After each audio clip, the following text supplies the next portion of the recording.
بسم اللہ الرحمن الرحیم۔ آج کا ہمارا واقعہ ہے ہاروت اور ماروت کا قصہ، دو فرشتوں کا قصہ۔ تو چلیے شروع کرتے ہیں۔ میں ہوں فیصل حیات، پیج ہے اسلامک ہسٹریز۔ حضرت ادریس علیہ السلام کے زمانے میں انسان بہت بدکار عمل اور بد عمل ہو گئے تھے۔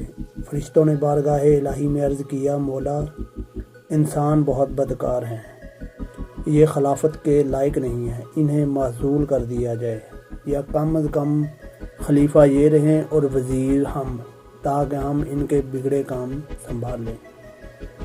رب تعالیٰ کا ارشاد ہوا، اس کو غصہ اور شہوت دیا گیا ہے، جس کی وجہ سے یہ زیادہ گناہ کرتا ہے۔ اگر یہ چیزیں تم کو ملیں تو بھی گناہ کرنے لگو گے۔ فرشتے بولے کہ مولا کریم، ہم تو گناہ کے پاس بھی نہ جائیں، خواہ کتنا ہی غصہ اور شہوت ہو۔ حکم رب تعالیٰ ہوا، اگر تم اپنی جماعت میں سے اعلیٰ درجے کے پرہیزگار فرشتے چھانٹ لو، ان کو غصہ اور شہوت دے دیتے ہیں، پھر امتحان ہو جائے گا۔ چنانچہ ہاروت اور ماروت، جو بڑے ہی عبادت گزار فرشتے تھے، انتخاب میں لائے گئے۔ اللہ تعالیٰ نے ان کو یہ چیزیں یعنی غصہ اور شہوت دے کر شہر بابل میں اتار دیا اور فرمایا کہ تم قاضی بن کر لوگوں کا فیصلہ کیا کرو، اور روزانہ اسم اعظم اللہ تعالیٰ کے اسم اعظم کے ذریعے شام کو آسمان پر آ جایا کرو۔ یہ دونوں 1 مہینہ تک ایسے ہی آتے جاتے رہے۔ اتنا عرصہ میں ان کے عدل و انصاف کا عام چرچا ہو گیا اور بہت مقدمے ان کے پاس آنے لگے۔ ایک دن ایک نہایت حسین و جمیل عورت نے، جس کا نام زہرا تھا، یہ ملک فارس کی رہنے والی تھی، اس نے اپنے خاوند کے خلاف مقدمہ دائر کیا۔ یہ دونوں اسے دیکھتے ہی عاشق زار ہو گئے، اس سے برے کام کی خواہش کی۔ تو چنانچہ عورت نے کہا، میرا دین کچھ اور ہے، تمہارا دین کچھ اور ہے، اور اختلاف ہوتے ہوئے یہ نہیں ہو سکتا۔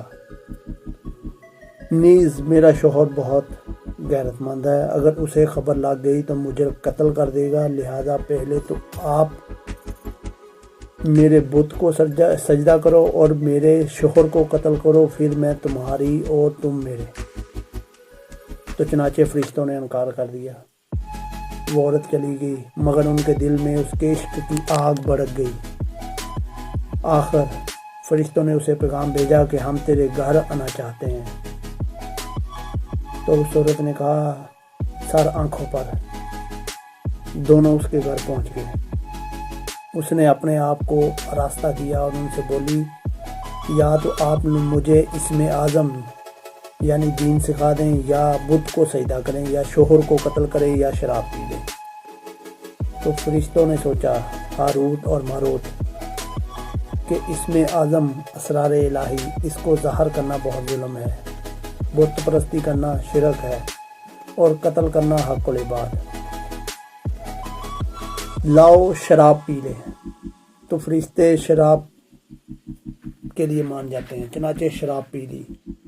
جب شراب پی کر مست ہو گئے، زہرا نے ان سے بت کو سجدہ بھی کروا لیا، اپنے شوہر کو قتل بھی کروا لیا، اور اسم اعظم بھی پوچھ لیا۔ زہرا تو اسم اعظم پڑھ کر صورت بدل کر آسمان پر پہنچ گئی۔ حق تعالیٰ نے اس کی روح کو زہرا ستارے سے متصل کیا، اور اس کی شکل زہرا ستاروں کی طرح ہو گئی۔ جب فرشتوں کا نشہ اترا تو یہ اسم اعظم بھول چکے تھے اور اپنے کیے پر نادم و شرمندہ تھے۔ حق تعالیٰ نے فرشتوں سے کہا کہ انسان میری تجلی سے دور رہتا ہے۔ یہ دونوں شام کو حاضر بارگاہ ہوتے تھے، پھر شہوت سے مغلوب ہو کر سب کچھ کر بیٹھے۔ اگر انسان سے گناہ سرزد ہوں تو کیا تعجب ہے، تمام فرشتوں نے اپنی خطا کا اقرار کیا اور زمین والوں پر بجائے لعن طعن کرنے کے ان کے لیے دعائے مغفرت کرنے لگے۔ قرآن فرماتا ہے، والملائکۃ یسبحون بحمد ربہم ویستغفرون لمن فی الارض۔ پھر یہ دونوں حضرت ادریس علیہ السلام کی بارگاہ میں حاضر ہوئے۔ اور شفاعت کے طالب ہوئے۔ آپ رضی اللہ تعالیٰ عنہ نے ان کے حق میں دعا مغفرت کی۔ بہت روز کے بعد حکم الہی آیا، ان کو اختیار دیجیے کہ یا تو دنیاوی عذاب قبول کر لیں یا آخرت کا۔ حضرت ادریس علیہ السلام نے انہیں حکم الہی پہنچایا تو فرشتوں نے ہاروت اور ماروت نے عرض کی کہ یا نبی،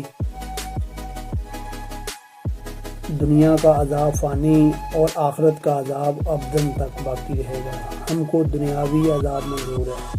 چنانچہ حق تعالیٰ نے فرشتوں کو حکم دیا، ان دونوں کو لوہے کی زنجیروں میں جکڑ کر بابل کے کنویں میں اوندا لٹکا گئے۔ بابل وہ شہر جہاں ان فرشتوں کو ہاروت اور ماروت کو اتارا گیا تھا، تو چنانچہ ان کو اسی شہر بابل کے کنویں میں اوندا لٹکا دیا گیا۔ اس کنویں میں آگ بھڑک رہی ہے اور یہ لٹکے ہوئے فرشتے باری تعالیٰ سے ہر وقت ان کو کوڑے مارتے ہیں۔ اس کنویں میں فرشتے باری باری ہر وقت ان کو کوڑے مارتے ہیں، سخت پیاس سے ان کی زبانیں باہر لٹکی ہوئی ہیں۔ یہ عذاب قیامت تک شدید رہنے والا ہے۔ تو ناظرین، یہ تھا ہمارا آج کا دو فرشتوں کا، ہاروت اور ماروت کا قصہ۔ تو انشاءاللہ آپ کو سن کر اچھا لگا ہوگا۔ ہمارے پیج کو، ہمارے چینل کو سبسکرائب اور ویڈیو کو لائک کرنا نہ بھولیے گا۔ تو چلتی ہیں انشاءاللہ، ہم کو ملے گا، ہم آپ کو ملیں گے نیکسٹ ویڈیو میں۔ اللہ حافظ۔